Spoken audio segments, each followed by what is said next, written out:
Dipersembahkan oleh BRI Syariah.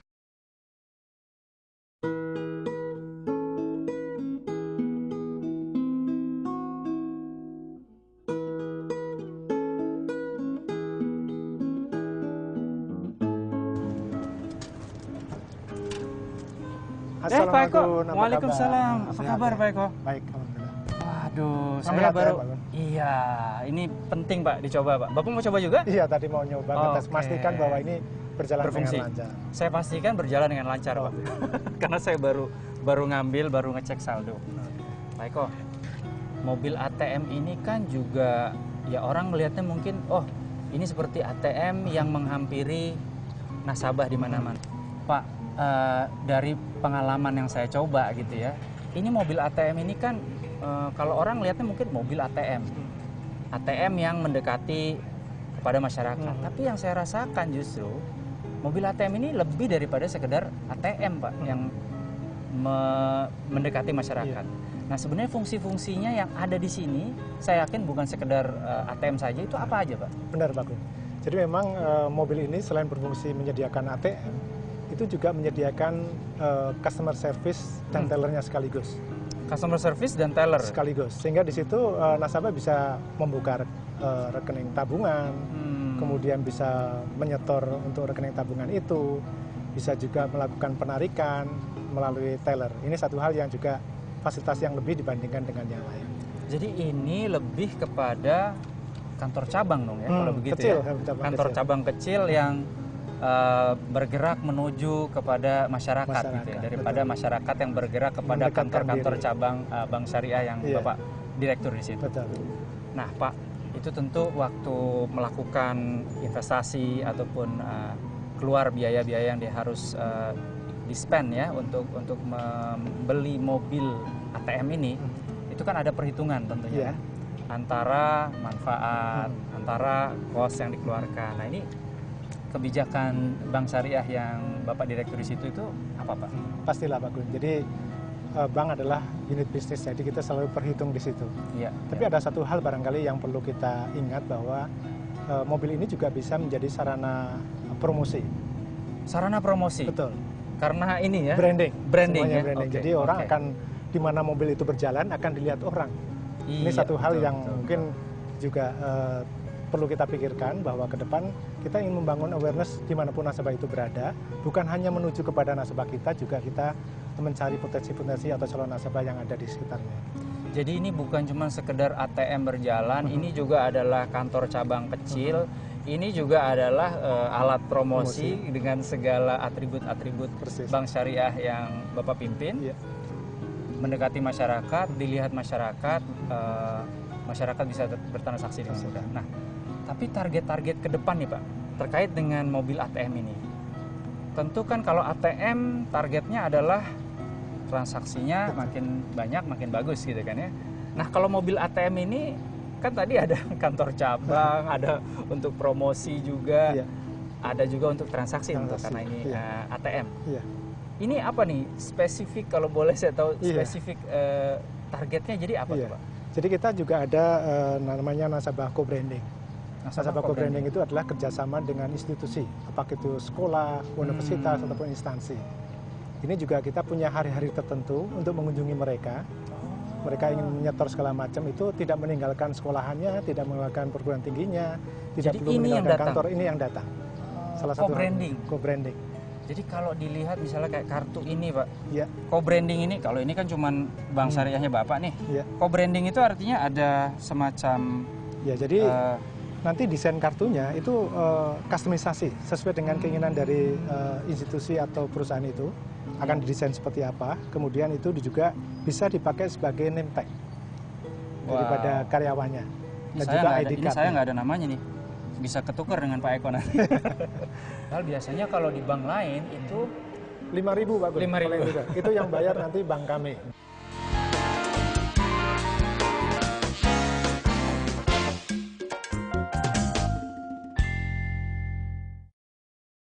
Dipersembahkan oleh BRI Syariah.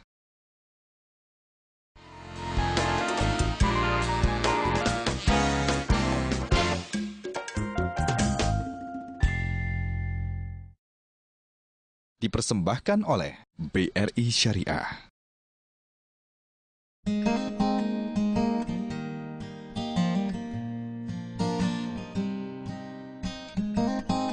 Nah, Pak Eko, kalau bank syariah itu kan berkompetisinya tidak hanya dengan bank syariah, bank konven juga.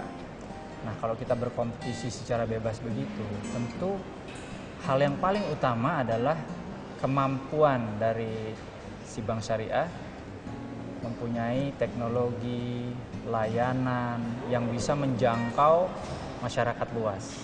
Nah, bank syariah yang Bapak direktur di situ itu menawarkan apa saja, Pak?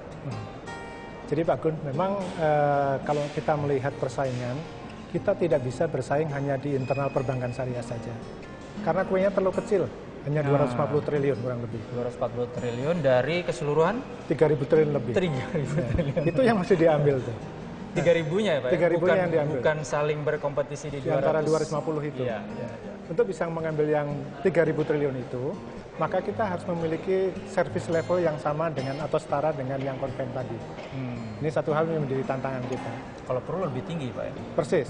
Jadi kita harus memberikan advantages kepada customer supaya menghasilkan bahwa nasabah lebih tertarik kepada transaksi di perbankan syariah. Ini satu hal yang kita lakukan. Iya. Nah, itu contohnya apa aja tuh, Pak? Layanan yang menjangkau masyarakat banyak, teknologi yang tadi Pak Eko katakan kalau bisa setara atau bahkan lebih gitu. Nah, itu apa saja Pak contoh-contoh? Iya. Jadi yang basic sekarang sih menjadi kebutuhan nasabah yang pertama adalah ATM. Ketersediaan ATM. Itu satu hal yang basic yang harus ada. Yang kedua, sekarang juga orang semakin banyak ingin practicalities, yaitu dengan SMS banking atau mobile banking.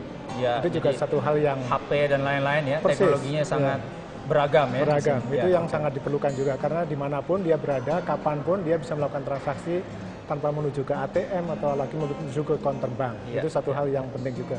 Untuk korporasi kita juga ada namanya CMS. CMS apa tuh Pak? Jadi ini panjangannya transaksi yang dilakukan untuk secara internet banking untuk perusahaan-perusahaan atau corporate. Gitu. Jadi ini satu hal yang lebih spesifik ya untuk kebutuhan perusahaan. Betul. Jadi perusahaan tidak perlu juga mereka datang ke bank, tapi mereka bisa melakukan transaksi sendiri di kantornya. Seperti hanya bank, misalnya mau ngecek transaksi rekening perusahaannya, kemudian bisa bayar payroll di perusahaannya kemudian melakukan transfer ke perusahaan lain dan seterusnya. Ini satu hal yang bisa kita lakukan. Nah, itu kan tadi kita bicara perusahaan, bicara nasabah secara luas. Tapi kan katanya bank syariah yang Bapak direktur di situ tuh juga bank syariah yang memperhatikan masyarakat ya. Masyarakat, kalau kita bicara masyarakat ya menengah ke bawah gitu.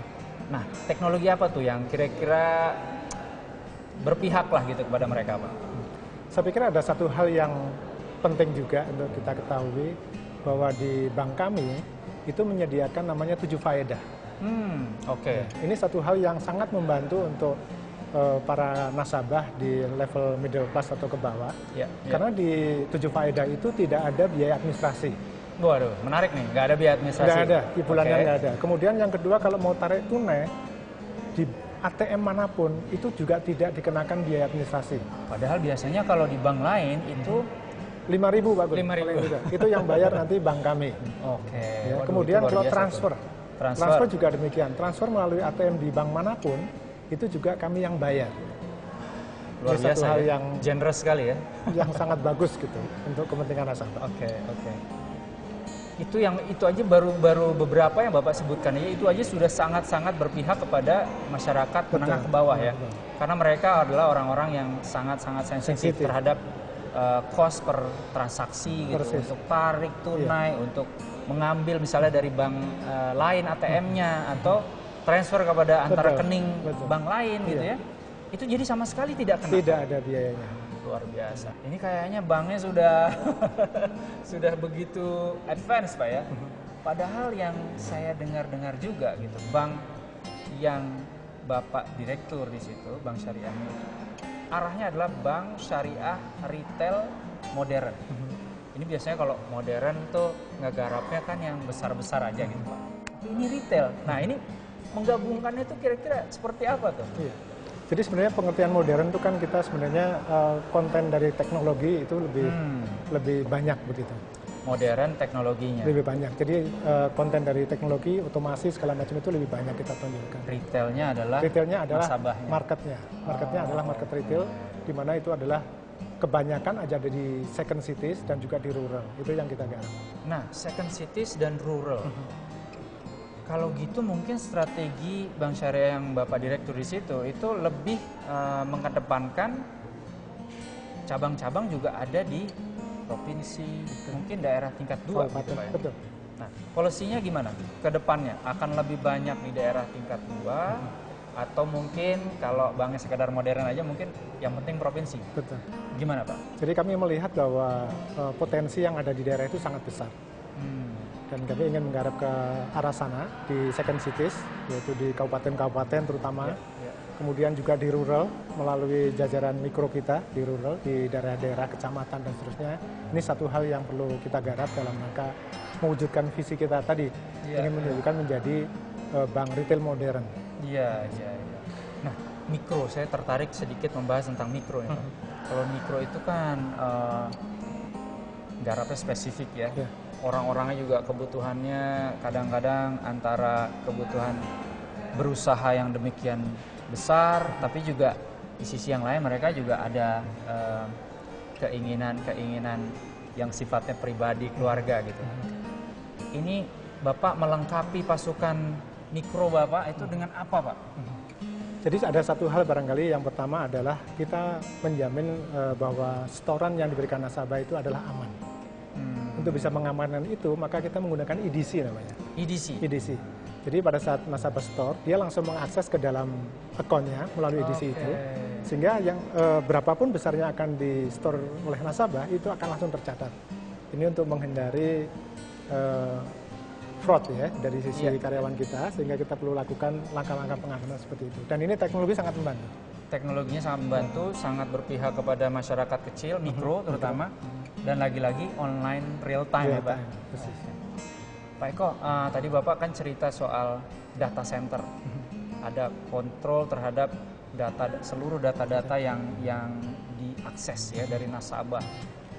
Boleh nggak Pak kira-kira kita lihat, kemudian mungkin kita akan berbincang-bincang lebih dalam lagi ya, spesifik mengenai teknologi data center gitu. Siap. Bisa Pak? Siap. Kita jalan sekarang gimana? BRI Syariah dengan BRI, sehingga semua transaksinya itu kita sama-sama monitor bersama tuh.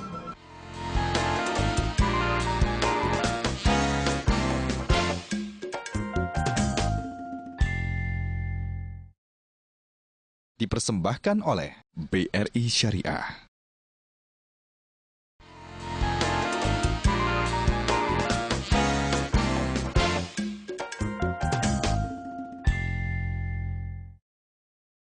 Dipersembahkan oleh BRI Syariah.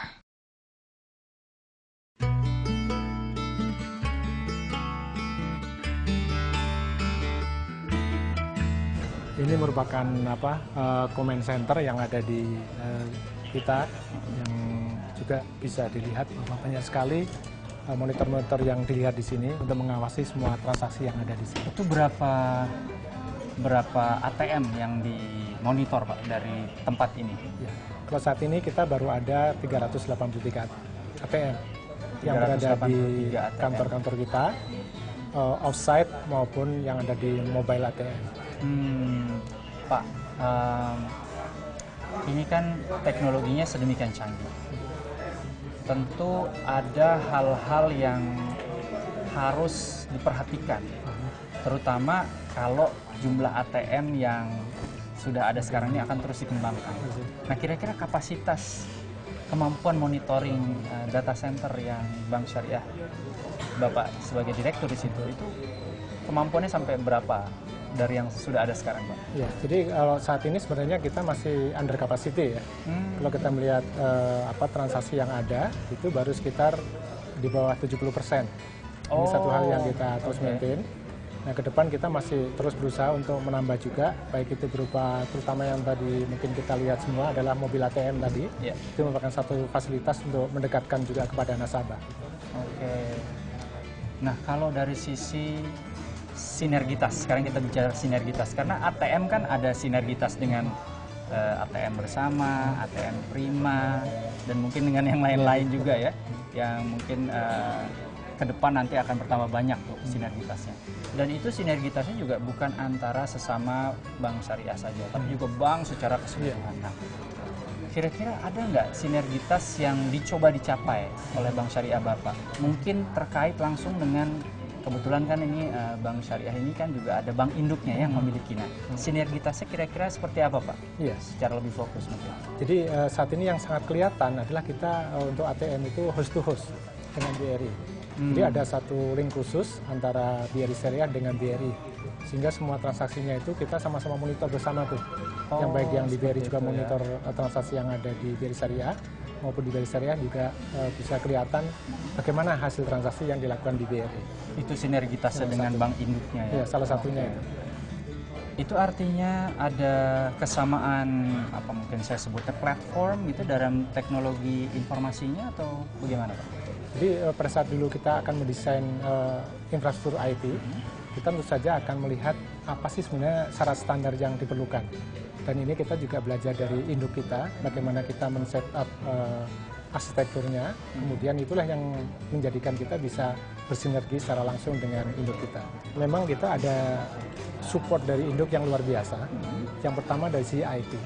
Dari sisi IT itu bukan hanya menyediakan infrastruktur, katakan tempat, kemudian juga ada support jaringannya, kemudian juga ada support SDM-nya, itu juga dilakukan oleh induk kepada kita. Kemudian juga selain itu juga ada support-support lain, seperti Bapak sampaikan tadi, support layanannya. Sebagai contoh kita juga membuka kantor-kantor layanan syariah. Oh, kantor layanan syariah ini adanya di Bank Induk? Iya, di kantor-kantor cabang BRI yang ada di seluruh pelosok. Saat ini jumlahnya kurang lebih sekitar 450 kantor. Itu satu hal yang menunjukkan bahwa support yang luar biasa dari induk kita. Nah Pak, bicara induk anak gitu ya, support layanan, information technology, tentu ada supportnya juga, utama juga nih Pak, yaitu permodalan, karena bank itu adalah sebuah industri yang padat modal, terus juga padat teknologi tinggi. Nah ini gimana Pak dengan bank induk nih? Iya. Ini memang satu hal yang juga luar biasa yang kita peroleh, bahwa induk sangat mempercayai terhadap rencana bisnis kita yang ada di kita. Kemudian ini terbukti dengan beberapa kali induk sudah memberikan suntikan modal kepada kita, sehingga bank kita itu tidak pernah merasakan adanya kesulitan dalam pemenuhan regulasi dari Bank Indonesia. Antara adalah kecukupan pemenuhan modal minimumnya. Ya. Pak Eko, terima kasih banyak.